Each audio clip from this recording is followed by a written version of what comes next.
he said, this is like a half-hen philosophy. Someone may like to have a hen because from the back end come eggs, which are valuable in the market. But the front end they don't like so much because it eats the grain. So the half-hen philosophy, I like Lord Chaitanya but not Lord Nityananda. This is a very offensive approach. Can everyone hear me clearly? Everything is all right? Okay. हरे कृष्णा, हम सभी भक्तों से निवेदन करते हैं कि कृपया शांति बनाए रखें जिससे हम प्रवचन का लाभ ज़्यादा से ज़्यादा उठा पाएं। हरे कृष्ण। शांति।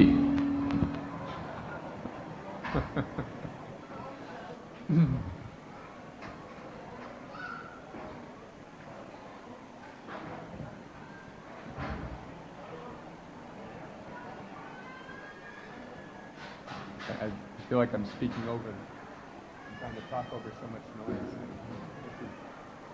Anything we can do? Thank you. All right. Krishnadas Kaviraj Goswami chastised his brother in this way. You only want to worship Lord Chaitanya but not Lord Nityananda? This is wrong.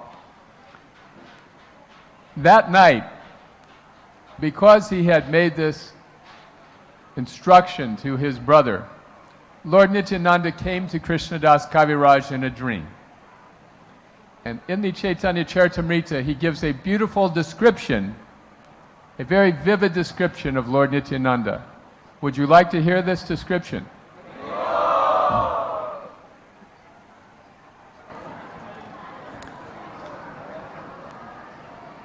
I fell at his feet, offering my obeisances, and then Lord Nityananda placed his own lotus feet upon my head.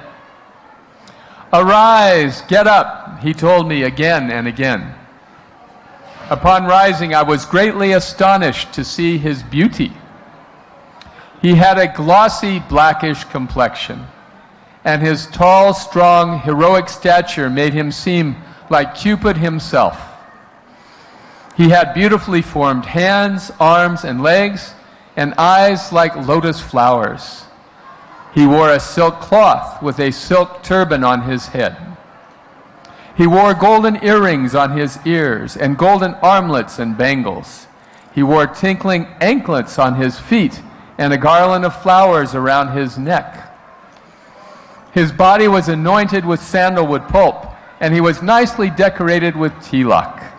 His movements surpassed those of a maddened elephant. His face was more beautiful than millions upon millions of moons, and his teeth were like pomegranate seeds because of his chewing betel. Don't try this at home. His body moved to and fro, right and left, for he was absorbed in ecstasy. He chanted, Krishna, Krishna, Krishna, Krishna, in a deep voice. His red stick moving in his hand, he seemed like a maddened lion. All around the four sides of his feet were bumblebees. His devotees, dressed like cowherd boys, surrounded his feet like so many bees and also chanted, Krishna, Krishna, Krishna, Krishna, absorbed in ecstatic love. Some of them played horns and flutes, and others danced and sang. Some of them offered betel nuts, and others waved chamara fans about him. Thus I saw such opulence in Lord Nityananda Swarup. His wonderful form, qualities, and pastimes are all transcendental. I was overwhelmed with transcendental ecstasy, not knowing anything else. Then Lord Nityananda smiled and spoke to me as follows. O my dear Krishnadas, do not be afraid. Go to Vrindavan, for there you will attain all things. After saying this, he directed me towards Vrindavan by waving his hand. Then he disappeared along with his associates. Sri Nityananda Prabhu ki jai. So thus we see how Nityananda Prabhu directed his devotee to write this transcendental literature for the benefit of all of us. This is the mood of Nityananda Prabhu. Let me ask any experienced managers out there, what is the first principle of good management?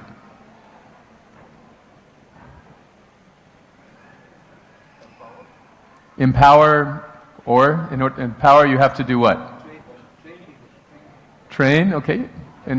Before you train people, you first of all have to delegate.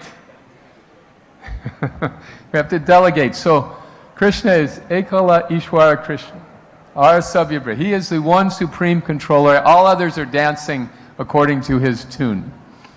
So the first person to whom he delegates is Balaram. Krishna and Balaram are like the same person, but different color. And while Krishna is always busy enjoying his transcendental pastimes with his devotees, his loving devotees in the spiritual world, Lord Nityananda takes care of all of the rest. Krishna delegates everyone else to Lord Nityananda, Balaram. Brajendra Nandana se Sachi Sutta Boiloke Balaram Hoilo Nitai.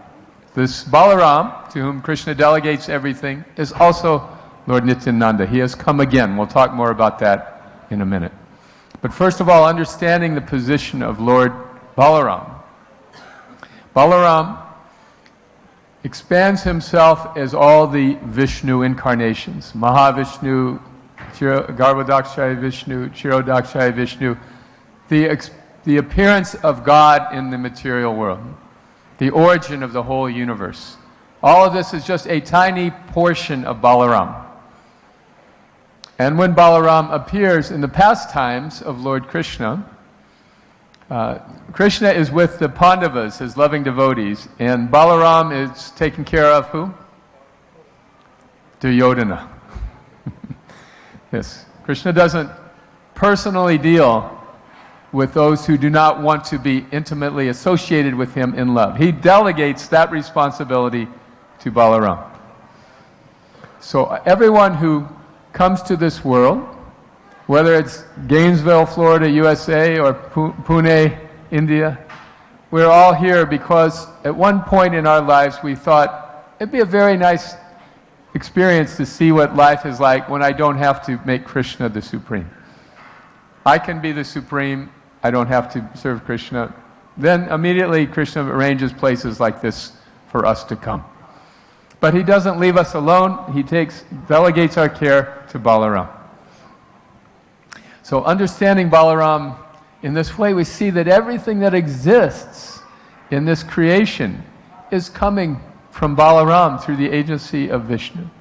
Everything that exists in this cosmic manifestation is just a tiny expansion of his fragmental part, how great he is. So Lord Nityananda is the latest appearance of Lord Balaram, just as Chaitanya Mahaprabhu is the latest avatar of Lord Krishna. Krishna Varnam Twasa Krishnam Sango Pangastra Parshadam. In the 11th canto of Srimad Bhagavatam, which was written 5,000 years ago, very prophetically, the appearance of Lord Chaitanya is predicted. He would be Krishna, but a-Krishna, not blackish, but in a golden form. And he would come Sango Pangastra Parshadam with all of his weapons, his astras. So his principal weapon in spreading love of Godhead among the conditioned souls, coming yada yadahi dharmasya, for the purpose of uplifting people in an adharmic environment in Kali Yuga. His first astra is Nityananda Prabhu. And so, this most recent incarnation of Krishna and Balaram, that is Lord Chaitanya and Lord Nityananda, also has another predecessor incarnation, that is Ram and Lakshmana. So Ram was the elder brother, Lakshman was the junior brother. Lakshman was always giving advice to his elder brother Ram. when the kingdom was taken from Ram, Lakshman said, "You should try to just take it back. It is yours." And Ram said, "No, no, I will honor the wish of my father, Dasarath, who has banished me to the forest." So then Lakshman, of course, insisted, "I must come with you." And then Sita also insisted, "I must come with you, Ram." And Lakshman said to Ram, "No, no, don't bring Sita. It'll cause so much trouble." But Ram overruled him, and Sita came. How could I leave Sita? She wants to come. So then, of course, Sita was kidnapped. So much trouble. And when Sita was kidnapped, Ram and Lakshman engaged the help of Bali to help and recapture her. But he was busy drinking during the rainy season, because that's what monkeys do. So when it was time to get on the job, Ram sent Lakshman to deal with him, right? Delegate. So Lakshman was always getting these assignments. Plus he felt he was never listened to. So he decided, in my next birth, I'm going to be the older brother. So next time Krishna and Balaram was the elder brother. And he thought, now I can get Krishna under my control. But Krishna was not very cooperative. For example, one time, it happened to be Balaram's appearance day, the Aghasura demon appeared. Krishna killed that demon. And Brahma, watching it, decided, I want to test this boy Krishna. So he took all the cowherd boys and calves and hid them in a cave. But Krishna, knowing his trick, immediately expanded himself into all the identical manifestations of the cowherd boys and calves. And he did it so expertly that even Balaram didn't know. Even Balaram could not figure it out. For a year he couldn't figure it out.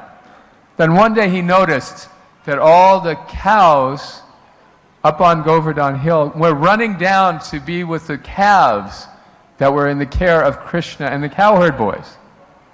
Now those calves had long been weaned from their mothers. They didn't need their mother's milk anymore. But the cows, upon seeing them, just started dashing down the hill. And the cowherd men who were tending the older cows were very upset by this, because they were trying to show their sons how to take care of the herd. And now the herd is out of control. And so they went racing down the hill to their calves. And the men went running after them, very upset. But when the cowherd men got to their sons who were caring for the calves, they forgot all about how upset they were. They were just so happy to see their sons. They embraced them, they smelled their heads. And Balaram observed all of this. What is going on? He said, this must be a trick by Krishna, because only Krishna's tricks work on me. So he confronted his younger brother, who confessed, yes, I have been playing this trick on you. Later, when they were grown, then Balaram said to Krishna, look, our cousins are fighting, the Kurus and the Pandavas. Don't take sides. Don't get in the middle. And so Krishna said, well, I'll do this. I won't fight. I'll just be on one side in the non-combat role, and I'll let my millions of soldiers go to the other side, the Narayans. So Duryodhana and Arjuna were racing to Krishna to try to get him and his army on their side. When they arrived, Duryodhana first arrived, and he put himself right at Krishna's head. Krishna was resting at the moment. So Duryodhana figured, when he opens his eyes, he'll see me. I'll be right in his face. Arjuna arrived second, and he very humbly stayed at Krishna's feet. So it so happened that when Krishna woke up, he saw Arjuna first. Oh, Arjuna, you have come. Duryodhana said, "Wait a minute, I was here first." So Krishna said, "No, he's your younger cousin. Let him have the first choice, me or my armies." So of course Arjuna said, "My Lord, I just want you on my side." Krishna said, "You know I won't fight." He said, "Yes, my Lord, I just want to be with you. That's all that's important to me." So Krishna agreed, and Duryodhana was thinking, "What a fool. What a fool." So gladly, Duryodhana took Krishna's armies, which was what he wanted anyway.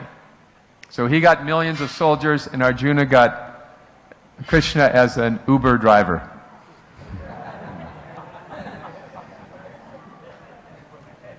And they were both happy. But Balaram was not happy.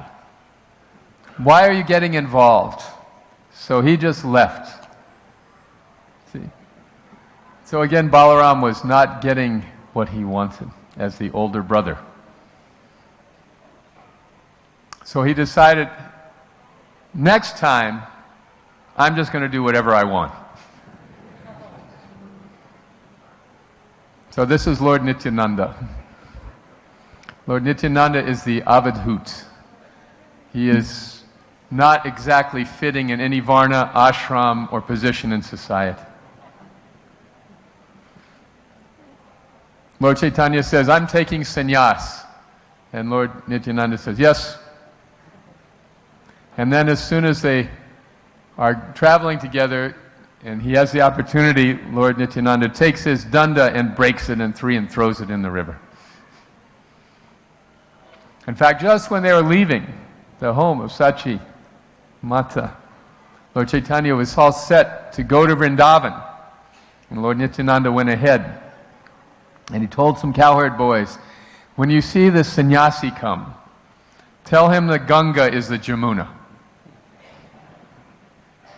So the boys agreed. And Lord Chaitanya was quite oblivious, dancing in ecstasy, freshly renounced, eager to go to Vrindavan. And then Lord Nityananda said, "Look, there's the Jamuna." And Lord Chaitanya said to the boys, "This is the Jamuna?" They said, "Yes, yes. Oh, we're in Vrindavan." And then, of course, who appeared? Advaita Acharya suddenly appeared on a boat. And Lord Chaitanya said, "Advaita, what are you doing here in Vrindavan?" And Advaita Acharya, who's very diplomatic, he said, "My Lord, wherever you are, that is Vrindavan. Please come to my house for prasad." So Lord Chaitanya and Lord Nityananda came to the house of Advaita Acharya. They were seated. And Lord Chaitanya said, "I am a sannyasi now. I just take a little bit of rice and vegetable." And Advaita Acharya said, "Yes, yes."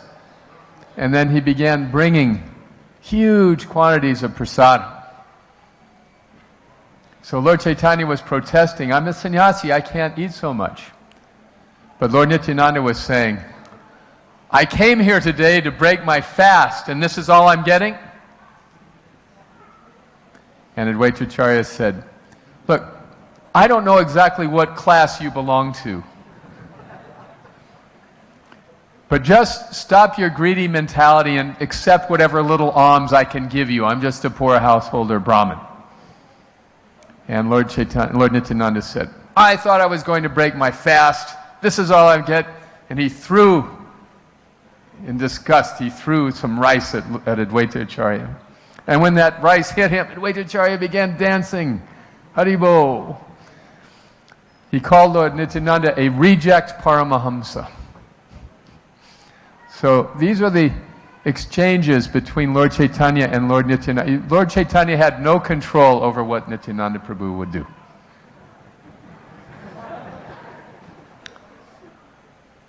So in that mood, Lord Nityananda brings Krishna consciousness to the most fallen people. He went out preaching on behalf of Chaitanya Mahaprabhu.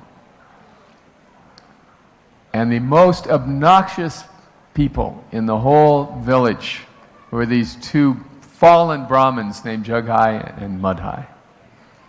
And these two, although they were born in an elevated family, had descended to the most degraded activities, breaking all of the regulative principles, engaged in all sorts of illicit activities, business activities, exploiting the people. So Lord Nityananda approached them along with Haridas Thakur and said, please, please, chant Hare Krishna.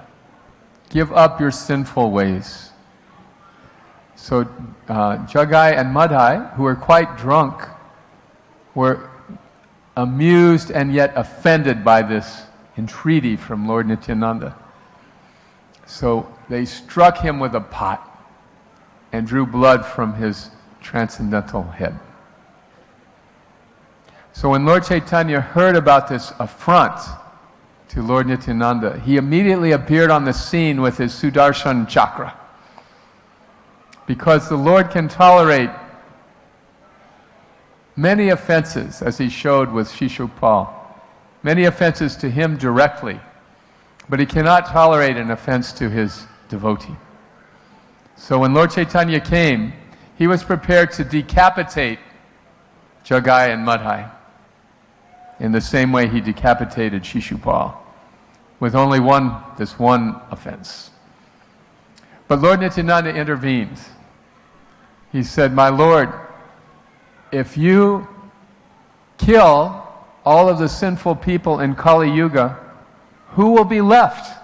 There'll be no one left. How can you do this? So he intervened on behalf of Jagai and Madhai. This is a very important lesson. Lord Nityananda is the original spiritual master. So we may displease Krishna, but if we please our spiritual master, we are safe. But even if we please Krishna, if we displease our spiritual master, Nagati Katopi, our destination is unknown, uncertain. So Lord Nityananda intervened on behalf of Jagai and Madhai. And when they saw his great compassion and his great tolerance of them and his willingness to accept them even in their fallen condition, their hearts were changed. And they surrendered and begged him to accept them as his disciples. So this is the mercy, just a little sample of the mercy of Lord Nityananda. It is because he has no restrictions within the Varnashram paradigm that he can approach anyone, and he does. And he can extend the mercy of Lord Krishna to everyone.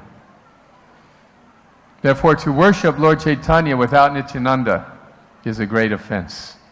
They are together always. Lord Chaitanya is Krishna, and Lord Nityananda is Balaram, the most merciful.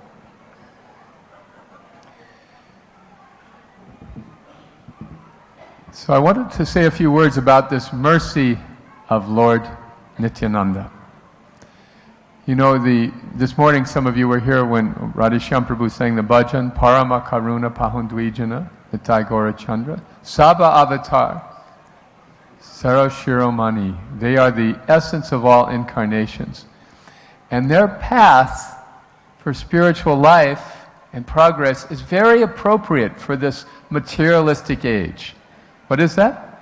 Kevala Ananda Kanda. It is the Kanda, the path that is Kevala Ananda, only bliss.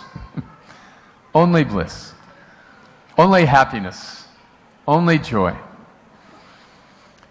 This path of Krishna consciousness, for people like me, who were born in families and in situations where no one had any inkling of Vaishnavism or Bhakti or Krishna consciousness, the mercy of this process is so powerful that it penetrates all those layers of conditioning and gives even the most rejected persons a chance to proceed in spiritual life. It is said that sannyasi should not cross the ocean. This is one of the Vedic prohibitions. That if you take sannyas, you should not leave the holy land of Bharatvarsha, because if you do, you're risking that you will leave your body in a sinful place. And all of your tapasya and all of your renunciation, your tyag, your vairagya, all of it will be for naught because of that horrible departure from this world. Therefore, stay in this safe, holy place.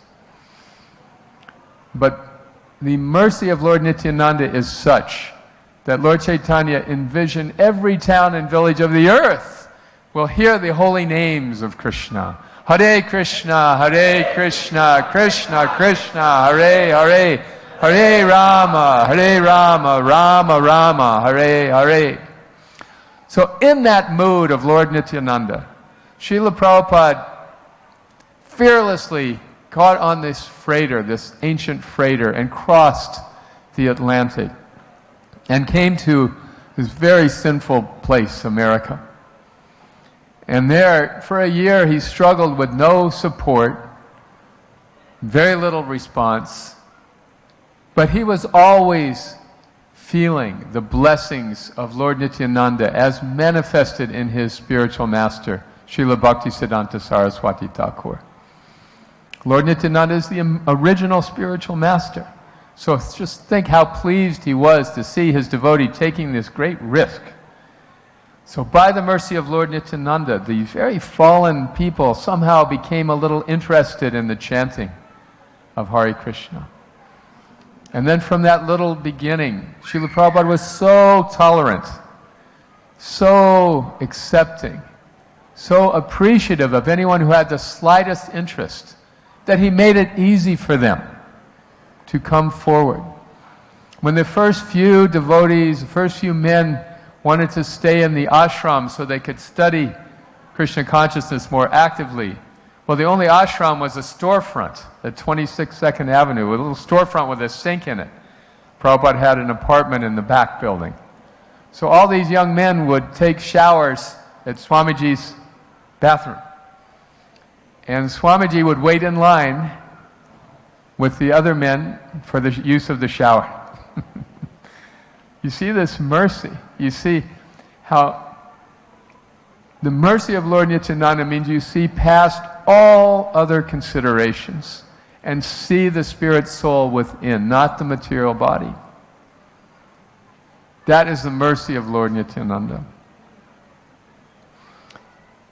The mercy of Lord Nityananda is such that it makes no difference if one is young or old, African, Chinese, European, Indian, male, female. These are all just temporary designations for this eternal spirit soul within. By the mercy of Lord Nityananda, Srila Prabhupada could see the spirit soul even where others couldn't.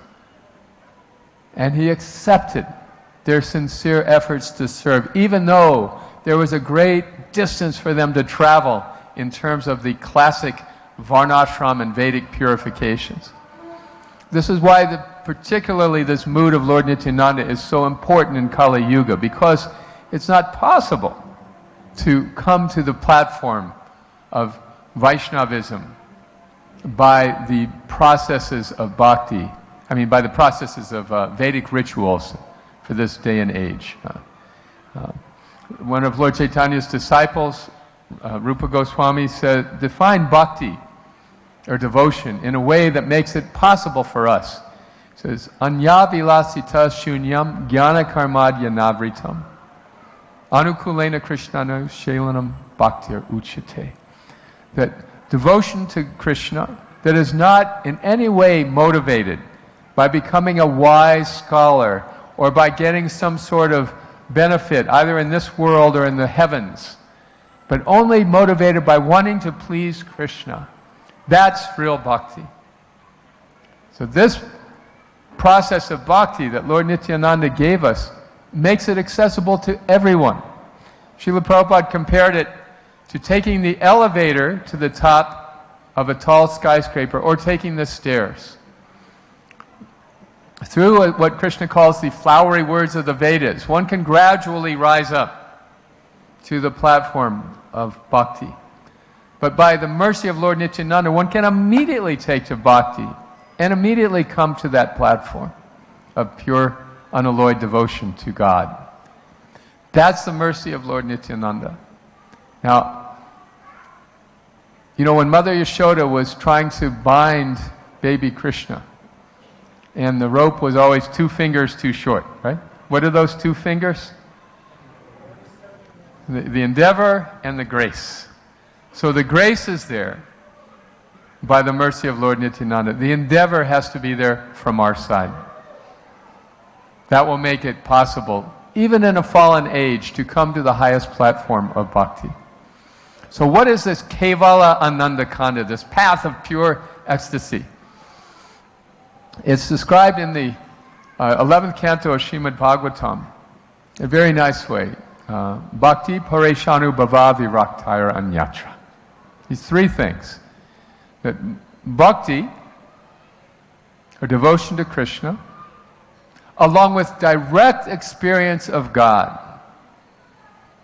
pareshanu bhava, and viraktir anyatra, a lack of interest or a loss of interest in extraneous materialistic things.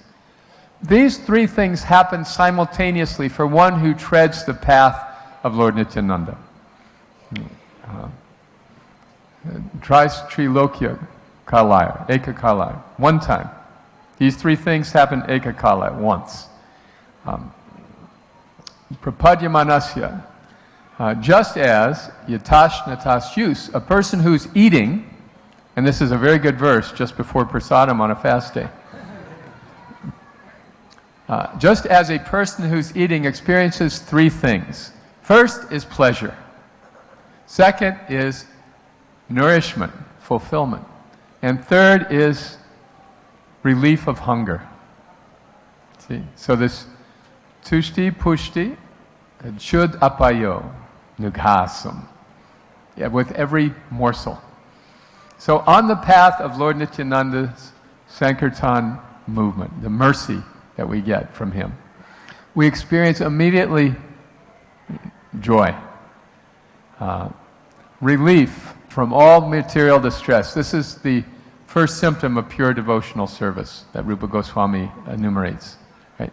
Relief from all material distress and experience of the highest transcendental ecstasy. So this is bhakti, followed by pareshanu bhava, the direct experience of God. That is compared to nourishing the soul. I know for myself, raised as a vanilla Christian, in my house religion was not a very important thing. And other things were far more important. But it was very dissatisfying. I felt depleted. I felt incomplete. And it wasn't until I met Srila Prabhupada and read his books and met his devotees that I could understand God as a concrete principle that is the foundation of life, of happiness and fulfillment. So this is pareshanu bhava, that one can directly perceive Krishna through the processes of bhakti. Raja vidya rajaguyam pavitramidam uttamam pratyak sarvagamam damyam shushukam kartum avyayam. Pratyaksha means direct experience. So this is parasha bhavana. That's a direct experience of God. Everyone can experience. And finally, viraktir anyatra, or relief from hunger. In other words, no more interest in the extraneous things of this world. Arjuna was interested in his bow and arrow and his chariots and in the competition. He was attentive to all these things. But his purpose was pleasing Krishna at the end of Gita, right? You remember in the beginning of Gita, Arjuna is very confident. But when he sees what he has to give up for his material gains, he says it's not worth it. He loses his heart.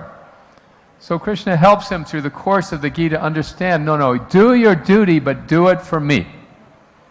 And by the end, again, we find Arjuna very confident. Now I am sure we will win. So in the same way, we have our duties in this world. We all have our kurukshetras. We have our family, our studies, our financial responsibilities, our family responsibilities. So many obligations that we have just living in this world. Lord Nityananda taught us how to do these things for Krishna. And all it takes is chanting of the holy names. Hare Krishna, Krishna Krishna, Hare Hare, Hare Rama, Rama Rama, Hare Hare, and living a pure life. Just giving up counterproductive, self-defeating activities. So Lord Nityananda went out into the world and opened the marketplace of the holy name. And there, anyone can come and purchase this Kevala Anandakanda, this fulfilling, satisfying life of a devotee. And what is the price? A little faith, a little faith, a little shraddha. It doesn't. You don't have to start with it. This is what I tell people in the West. You know, in India, 80% of the audience are from Hindu background. That's a big advantage. In America, it's 1%.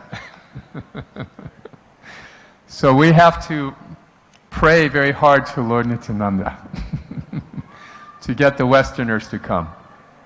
So this is what we say. Please just experiment. Just try chanting. Just try chanting and then make your decision. Don't be closed-minded and say, no, it's no good, without even trying. So on that logical basis, we can get them to try a little bit. So when they try, then they taste a little bit of that mercy of Lord Nityananda. This is called adau shraddha. It's a little preliminary faith. And if they're very fortunate, they get sadhu sangha, they will make friends with the devotees, and then they'll engage in bhajana kriya, regulated devotional practices under the guidance of Srila Prabhupada. And then, much to their surprise, they begin experiencing anartha nivritti, virakta anyatra, losing interest in self-defeating activities, sinful activity. They just lose interest, and it's a miracle. It's something they have never experienced. So then comes nishta, firm faith. And this is the price we pay to get bhava and prema. Right? Ruchi, asakti, bhava, and prema. This higher stages of love that is the birthright and the goal of every devotee.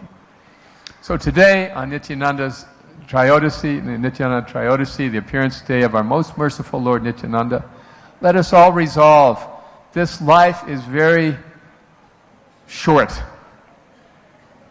I have been fortunate to spend my adult life as a devotee of Srila Prabhupada. And it has gone so fast. Almost 50 years just like that. Where did it go? Inside I'm still 18. But the body is saying no.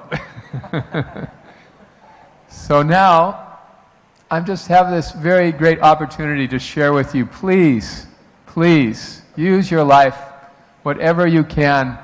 It doesn't mean you have to give up things artificially. Just give them up internally. Give them by giving them to Krishna. Lord Nityananda makes it so easy. And then, to take the step further, share this mercy with others in the mood of Lord Nityananda. Even if it's Jagai and Madai. To reach out to others is the greatest way to please Lord Chaitanya. He has delegated this service to Lord Nityananda. And if Lord Nityananda is pleased with us, then Lord Chaitanya is certain to accept us. Srila Nityananda Prabhu ki jai. Srila Prabhupada ki jai. Good.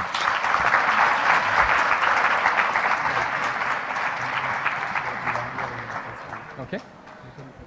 So, all right. So, we may have a few minutes. If there's any comments, questions, reflections on Lord Nityananda? Pastimes anyone would like to share? We have a microphone here. Questions? Any questions about anything in the discussion? Can you share some of the wonderful preaching activities that is happening at Gainesville? It will be great job. Yes, so in 1971, Srila Prabhupada had just a handful of temples, and they were always inviting him, please come, please come. We want you to speak in the colleges to the students. So Srila Prabhupada issued a challenge. He said, all right, any college that will pay a $1,000 honorarium, I'll go. First college that will offer me that honorarium, I will go. So the president of the little temple in Gainesville, Florida, which is a very small town, just about 1 or 2 lakhs of people. But the president was very determined. He went to the student council and he demanded, you must bring him. You bring so many nonsense speakers, you must bring my guru. Anyway, somehow he convinced them. And they said, all right. So they gave $1,000. So Prabhupada agreed to come to Gainesville. Now at that time there was not even an airport in Gainesville. He had to fly to an airport an hour and a half away in Jacksonville. So he flew from New York to Jacksonville, got in a car, drove an hour and a half through the farm areas to Gainesville. So when he arrived, the first thing he said was, here in this remote place, far removed from the birthplace of Lord Chaitanya, even here there is Krishna consciousness, he would say. And actually, if you look on the globe, Mayapur and Gainesville are just about as far apart as you can get. So while he was there, Srila Prabhupada said, do something wonderful. And wonderful means you have kirtan and prasadam distribution. Very simple. So the devotees took that up. And there is a place on the campus where it's an open green area with trees and benches. So the devotees went there and began chanting and distributing prasad.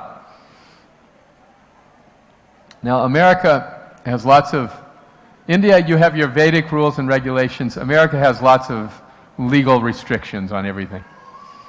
So everyone has their challenges. So the devotees were out chanting and passing out prasad, and then the police came and said, you can't do this here. And the devotees, this was the 70s, very rebellious, they said, well, we're not leaving. So there's a picture actually of one police officer dragging the temple president. He would just went limp, and they were dragging him to the police car to take him and arrest him. So a little side note, many years later, I'll tell you that in a minute. Anyway, so what happened was the case went to court, and the judge said, let the Krishnas have their picnic.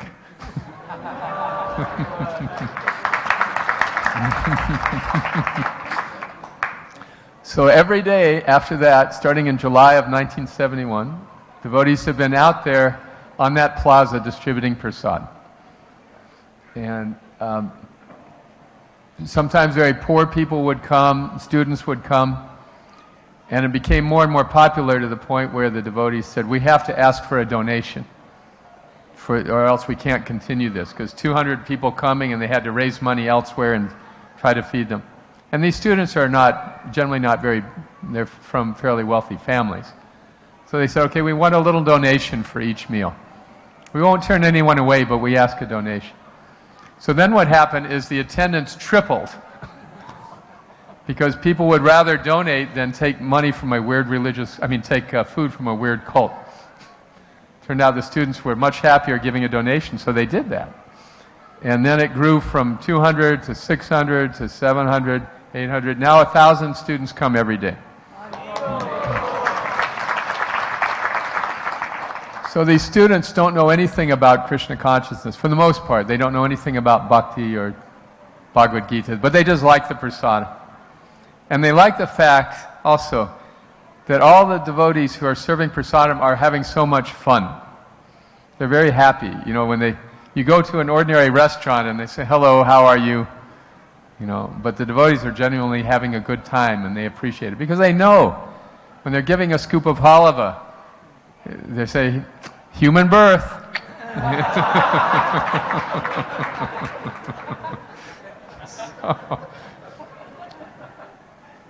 So it has become very popular, even though the students know nothing about, they have no understanding of what it is. So sometimes they'll be saying, oh, I got to go, I got to get my Krishna.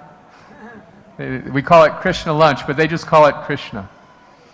And recently one of the devotees overheard two students talking, and one student said, you know, I'm really starting to love Krishna. And the other student said, well, if you love Krishna, Krishna will love you back. So even without reading, they're understanding the philosophy. And somehow, although this gathering goes on every day, every 200 days a year, it's like having 200 Sunday feasts a year. It's a huge endeavor. And our kitchen is about 10 square meters. This is a little tiny kitchen, but we're cooking for all these people. Somehow it goes on. Anyway, I was going to tell you that one day, so the campus has come to accept it. They tolerate us. They kind of like us. They know if they tried to stop, there would be a riot. So we're there. And nowhere else in America is it allowed. Nowhere, only at the University of Florida is this allowed. So one day the administrators were meeting with one of the devotees, and they were talking about some arrangements, this and that. And then the devotee had some pictures from the early days. So there was a picture of the police officer dragging the temple president to jail. And it so happened that that same police officer was there in the meeting. He was now in charge of campus security. So everybody all the administrators looked at this picture, and they looked at the policeman. And they said, like, what was this all about? And he said, didn't like the food. Good sense of humor. So sometimes see, we are there because we're a religious group. And we're distributing prasad, sacred food, and we're accepting donations. We never turn anyone away, but people donate. And it's a very sweet environment. And kirtan, by the way, is always going on. 2.5 hours a day. The kirtan, the prasadam distribution, everybody's out there. So the main religious practice in America is Christianity. So sometimes the Christian preachers look at all this and they become a little envious. Not all by any means. They appreciate, most of them appreciate, but sometimes they become a little envious. There was one preacher who was very envious. And so he would come over to where the students were taking their prasadam, getting their plates, and he would say, this food is offered to idols. You shouldn't eat this. Don't do this. And all the students, even the ones who were wearing crosses, they were saying, like very apologetic, we're sorry. You know, we don't feel like he does. But every day he was out there, very determined, making a disturbance. I took a plate of prasadam to him and said, look, can we talk? Please, take some food, let's talk about it. I don't want to eat your food. So it's a free speech area. We really couldn't stop him. So we talked, we figured the only thing we can do is just be humble and keep our heads down and just serve prasadam. So this went on for a week or two, very obnoxious. Even the students were upset. Finally, the students took it into their own hands. So as this young man was there reading from the Bible, another student stood up right next to him, opened his chemistry textbook, and started reading in the same voice. And the oxygen joins with the hydrogen.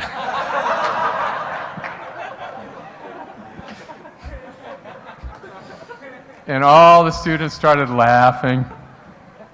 And then the preacher, he stopped and he said, you're being rude. Of course, he had been so rude. So all the students laughed harder.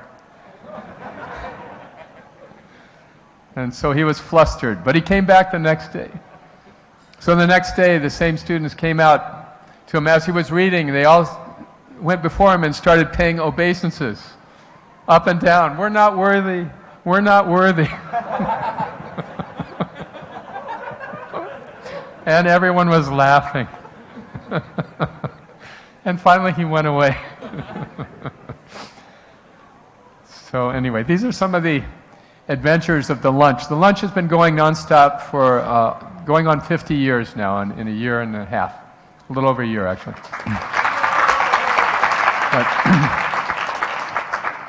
But in spite of that, in spite of it going on and being very popular, there were no devotees joining the temple. There had been one new devotee who had joined the temple in the last 10 years. Again, you try to understand, this is an environment where people just don't know about Krishna. And they have no background from which to appreciate Prabhupada. But they like the prasadam, so they're just serving the prasadam. We were serving the prasadam on and on. Finally we said, all right, let's see if we open some space for students that they'll come and live with us. Because people would come and be a little interested. So we opened an ashram and said, okay, if you will be willing to chant 8 rounds and follow the regulative principles, you can, and come to the morning Bhagavatam class and Mangalarti, then you can live here. And we moved Mangalarti back from 4:30 to 6, make it a little easier. Just to see. So 3 students moved in, much to our surprise. And one of them is in Pune, actually. I think he must be working today. Nimai Pandit Prabhu. He was there for 7.5 years. And we were very surprised they moved in, and we're even more surprised that they liked it. And they come and do kirtan, so we expanded and opened another ashram, and now we have 30 students who live full-time and practice Krishna consciousness every day. And that has been, to me, even more miraculous than the lunch. Because, you know, in the West, especially in America and UK and Australia, most of the people who come to the Hare Krishna temples are coming from Hindu backgrounds because they understand and appreciate it so easily. But there, somehow, the people from all walks of life are coming. And when you have people who have been practicing Krishna consciousness their whole life, like children of devotees, you have people from Hindu families who have been appreciative of Varnashram, Vedic culture their whole lives, and then you have people from Malecha backgrounds who have absolutely no knowledge of it, all coming together for kirtan and reading Bhagavatam and taking prasadam and finding out how much they appreciate each other and how close they become. It is really miraculous. It is just as was said about Srila Prabhupada. He built a house in which the whole world can live. This is the mercy of Lord Nityananda. It really is for everybody. So over the last 10 years, we have trained and graduated about 300 devotees. And that's not much by your standards, but it's a lot for America. And these devotees, many of them are now doing book distribution. They are, 2 of them are temple presidents. Many of them are congregational members, but they have a good basis in sadhana foundation like that. So this has been a very special part of the last 10 years at Krishna House. And really, we call it the Bhakti Academy. That's our main service now. The lunch is really just a way to engage the students, you know. And the students themselves coming and educating them, that's our real main service. So we take great inspiration. You have the voice program here in Pune, right? You have the choice program in Juhu. You got the bass program in Chaupati, right? So lots of choices. You have so many, dozens and dozens of these centers. We have one in all of North America, and it's Krishna House. But we're showing that it can be done, and that's what's important. Now, if you went there, you'd be very surprised because we do things very differently. We do things more like Srila Prabhupada did in 26 Second Avenue. Completely in no touch with Radha Krishna, but by the wonderful endeavors of devotees like His Grace Kalakantha Prabhu and his team at Gainesville, Florida. They're doing so wonderful, and we got to hear some glimpses. We'll hear more from Prabhuji. Tomorrow there's a Bhagavatam class by Prabhuji here, and day after on Sunday we have it in Radha Kunj Bihari Mandir. So please come and take benefit of Prabhu's association. Let's thank him for this wonderful session by 3 times loudly chanting Hari Bol, Hari Bol, Hari Bol. Now we have Maharti. We'll all sing and dance, and after that Mahaprasad. Hare Krishna. Shri Nityananda Trayodashi ki jai.